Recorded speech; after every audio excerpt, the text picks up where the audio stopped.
ভারতে দেশ বিরোধী অপপ্রচারের প্রতিবাদে আগরতলা অভিমুখে বিএনপির ৩ অঙ্গ সংগঠনের লং মার্চ। পথে পথে যোগ দিচ্ছেন নেতাকর্মীরা, ষড়যন্ত্র রুখে দেওয়ার প্রত্যয়। খুশি করার জন্য বাংলাদেশের সাথে বিভিন্ন রকমের উস্কানিমূলক আচরণ করছে। এই সম্প্রীতির দেশে আমরা সকলে মিলে বাস করি, অতএব ভারত তোমার না করার কিছু নাই। বাংলাদেশের স্বার্থ রক্ষায় ঐক্যবদ্ধভাবে বাংলাদেশের মানুষকে সাথে নিয়ে ইনশাল্লাহ মাঠে থাকবো। এই ফ্যাসিস্টের বিরুদ্ধে, ভারতীয় আগ্রাসনের বিরুদ্ধে এভাবে আমরা লড়াই করবো, সংগ্রাম করবো। আমরা রক্ত দিয়ে এসেছে, স্বাধীনতা কিনেছি, ওই স্বাধীনতা আবার বিক্রি করে দেব। আমরা পিন্ডির কাছ থেকে স্বাধীনতা ছিনিয়ে এনেছি, এটা দিল্লির কাছে আমরা আত্মসমর্পণ করবো।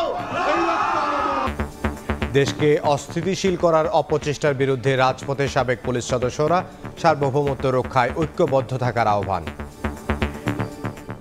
দেখছিলেন প্রধান শিরোনাম। দুপুরের সময় সঙ্গে আছে আমি ইমদাদুল হক। এবার অন্যান্য শীর্ষ সংবাদ।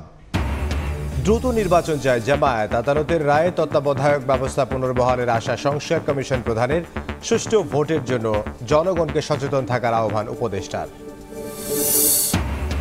গণতন্ত্র ও আইনের শাসনে বিশ্বাস করলে হাসিনাকে ফেরত দেবে ভারত। প্রসিকিউশন টিমের সঙ্গে বৈঠক শেষে টবি ক্যাডম্যান। আসামি পক্ষ চাইলে নিতে পারবেন বিদেশি আইনজীবী।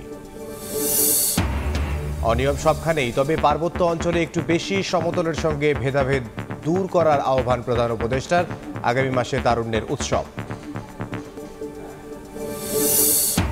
এলসি খোলায় বিধি নিষেধ শিথিলতায় চট্টগ্রাম বন্দরে বেড়েছে কাঁচামাল আমদানি রপ্তানি। কার্গো পণ্য হ্যান্ডেলিং ছুঁয়েছে 12 কোটি মেট্রিক টন। কন্টেনারেও রেকর্ডের পথে নেতাদের।